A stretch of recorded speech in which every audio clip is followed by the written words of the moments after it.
Hi everybody, this is Mike with BuzzTox, and I just want to take a moment and talk about the origin of Dr. Manhattan and his arrival in HBO's Watchmen, a bit about Lady True, Adrian Veidt, and the possible end to this season. This is going to have spoilers for the show so far up to episode 7 and a bit of the episode 8 preview trailer online, so be warned. Everything past that though is just going to be fan theory, so we'll have to wait and see how well I did. We previously saw Dr. Manhattan on the show in this cameo during the first episode. He was shown in satellite footage on Mars, disassembling a castle construct which looked a lot like Adrian Veidt's estate home. In the Pedopedia files on HBO.com, it was revealed that this is actually something that Dr. Manhattan is shown doing over and over again, much to the confusion of humanity which watch him 24 hours a day. In episode 7, we learned that this 24-hour surveillance of Manhattan was a lie created by Lady True. The blue boxes which were used to send prayers and thoughts to Dr. Manhattan was also a lie, one which I imagine brought great wealth to Lady True, and it also allowed her to analyze the human condition on a mass scale. In her speech during episode 7, we see that her conclusions are that humanity holds itself back by being fixated on memories of the past. And I'm going to take a guess here and say that her plan with the Millennium Clock is going to be to wipe out the memories of the past from the entire population in some sort of mass hypnosis event, which integrates her nostalgia tech, this time wiping memories, with Will's mesmerization technology. And just like Lady True concluded that humanity has to lose its memories in order to move on, Dr. Manhattan came to the same conclusions about himself in 2009 with Angela Abar. But we'll get back to that a bit later. For now, let's jump into some background history for Dr. Manhattan. John Osterman's accident in the intrinsic field generator, which we saw reenacted in episode 2, changed him into this almost godlike being. He can manipulate matter on an atomic level, which allows him to do things like teleport, change his own shape, and the shapes and composition of anything. This power allows him to destroy and create all manner of things effortlessly. Now, one of the themes of the original Watchmen comic was to give a realistic portrayal about what a human would do and how they would act with real superpowers. With Dr. Manhattan, it explored his continued loss of humanity over the years as a result of gaining these powers. And this loss was largely the result of one of his powers, and that was the ability to exist on a quantum level. He could actually live in every moment of his timeline at once. It's not quite time travel, it's more like seeing through time, but not really being able to alter what happens. Even when he tries to change things, it doesn't happen. The timeline stays constant. He explains his situation saying that he was a puppet, just like everyone else, only he could see the strings. And this line was referenced in episode 7 when we see Dr. Manhattan puppets in Saigon. So Manhattan gets these unbelievable powers in 1959, and he's turned into a nuclear deterrent by the US government against Russia. John had a really dependent personality growing up, and throughout his life actually. He's relied on guidance from others, starting with his father, the watchmaker. John originally wanted to follow in his father's footsteps and also be a watchmaker until his father saw the changing world with the first nuclear bomb detonation. He told John to give up watchmaking and study nuclear physics, so that's exactly what he did. Once he got his powers, he then relied on Jenny Slater, a woman he had just started dating before the accident, to lead him along. She was present during Manhattan's meeting with the crime busters in 1966. And it was there that Manhattan first met Laurie Juspezek. This was Silk Spectre 2, who later in the HBO show became Agent Laurie Blake. Dr. Manhattan saw his own future with Laurie, and knew that they would get together, and he knew that Jenny would leave him all at once. And it seems that women and sex really become his only anchor with humanity by this point. He begins to show that he's losing his sense of morality. In 1971, Nixon gets Manhattan to intercede in the Vietnam War. Manhattan ends it quickly, killing untold amounts of Vietnamese in the process. Manhattan watches and doesn't stop the comedian from murdering a pregnant woman in cold blood. The main events in the Watchmen comic in 1985 show Laurie leaving him because he's become so distant. Part of him still seems to want Laurie sexually, but his major concerns are his work at this time with Adrian Veidt. Manhattan thinks he can do both, literally at once, and Laurie finally leaves him and ends up with Night Owl. The people then turn on Manhattan when a conspiracy theory orchestrated by Veidt leads the public to believe that Manhattan's powers were giving people cancer. So Manhattan flees to Mars to contemplate his situation. So how could he be tricked by Veidt? As I mentioned, Manhattan can usually see all of his timeline at once. But during these events in the comics, these time powers are partially obscured because of, they say, tachyon disturbances. Manhattan theorizes that he can't see his own future because of the nuclear war in the near future. The bombs are obscuring the timeline.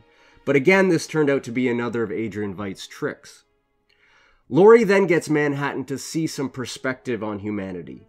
He sees the beauty in the statistical unlikelihood of the comedian being her father and making someone as amazing as she is. This wonder and the idea that he still has much to learn about the world and about people in general inspires him to go back to Earth and try to stop Veidt. Veidt then tricks John into being ripped apart in the intrinsic field generator, but John comes back, saying that putting himself back together was the first thing he learned with his powers. So, even though he does come back, John is too late, and Veidt does succeed in his plans to kill millions in New York in order to stop the nuclear war. Manhattan then joins Veidt, Laurie, and Night Owl in the conspiracy to say nothing and keep the peace. At the end of the Watchmen comic, Manhattan leaves Earth, saying he might go and start some new life on his own. So now in the HBO show, it seems that the new life he created was on that icy moon we see in the Adrian Veidt scenes in the show. And it may also be likely that the clones are both female and male clones of John Osterman. He was likely beginning an experiment there, seeing if he could improve on humanity. This is just my theory for now, so what's your opinion? Are the clones of John, and will we be seeing the Mr. Phillips actor Tim Meissen in some of the flashback scenes as Dr. Manhattan? We learned in episode 7 and the preview for episode 8 that Kal Jelani is actually Dr. Manhattan. He ends up falling in love with Angela Abar, and he comes up with this plan to wipe his own memory and powers and create a new body for himself. He'd live out his natural life with Angela, gaining some peace for a time. He creates a failsafe, though, locking his powers in a token on the symbol which we saw Angela remove at the end of episode 7 from his head. This unlocked his powers and brought him back. Now, for me, the main hint of Kal being Dr. Manhattan was during episode 7 when Lady True was acting suspicious of Kal's accident. And this idea was then cemented in my mind when Lady True asked Angela why she didn't want to know who Dr. Manhattan was. And this was obviously because she already knew who he was. It was Kal. Now, little hints at Kal actually being Dr. Manhattan include his general calm demeanor, his dismissal when talking about Dr. Manhattan not being able to change bodies, his behavior when explaining death to the children. Laurie also had this unexplained attraction to Kal, and Angela had also shown a concern that Laurie had spoken to Kal alone. And I want to thank our viewer Dark Seacred, who brought some of that info to me and got me rolling on making this video. And I also got the very best hint of Kal being Dr. Manhattan from Stretch0131, who noticed that the blue dildo was actually Excalibur on the Pedopedia site. Now, broken down, that's Kal Abar that Laurie was holding. That's just amazing stuff that they slid in there without a lot of people noticing. The Pedopedia files on HBO.com have also posted a medical file on Kal when Angela brought him in from his supposed accident in Saigon in 2009. And one interesting bit of info from this is when the doctor writes that Officer Abar did a background check on Kal, and that some information from his history was provided from his previous employer, Pyramid Global Construction. Those familiar with the comic will know that Pyramid was a company owned by Veidt Industries. And this has me thinking that Veidt may also be aware of Dr. Manhattan's plan to become Kal, and maybe he even actually facilitated it by arranging for background information from Kal to be provided. Perhaps in exchange for this, Manhattan told Veidt about his experiments on that icy moon, and that's how he might have ended up there. Lady True is also involved in this somehow, having taken over Veidt Industries, and a lot of people are theorizing that she is actually the daughter of Veidt, with his Save Me D sign reading fully, Save Me Daughter. I'm sticking to my theory that it was Veidt who crash-landed on Earth at the beginning of Episode 4, and that he's off doing something as a part of True's plan in return for her helping him by Episode 7. I also think that she's his daughter because she said in Episode 7 that her father wasn't there now, but he would be by the end of her life's work. So what do you think of HBO's new Dr. Manhattan? Being a big comic book guy, I generally hate when TV and movies mess with comic book canon, but I've really enjoyed what they've done with both Dr. Manhattan and Hooded Justice in this series. Hooded Justice was largely a big question mark in the comics for his background story, and they've brought such meaning to him in this show, it's just fantastic. And with Dr. Manhattan, I'm just happy we're going to get much more from him in this show than I expected. I just hope that they keep true to the character's personality that he had in the comics. It seems from the trailer for Episode 8 that Manhattan might die. He says that Angela will try to save him, but she'll fail. And this is going to make comic book lovers go crazy. Mostly because it seems unlikely that he actually could be killed. Like I mentioned earlier, Ozymandias gave it his best shot, and he failed. And it would be hard to imagine Keene and the 7th Cavalry pulling it off without help from either Lady True or again Ozymandias. Maybe Abar might fail in saving him, but someone else might succeed. Let's hope that it's Looking Glass, or maybe Will who comes in and saves the day by the end.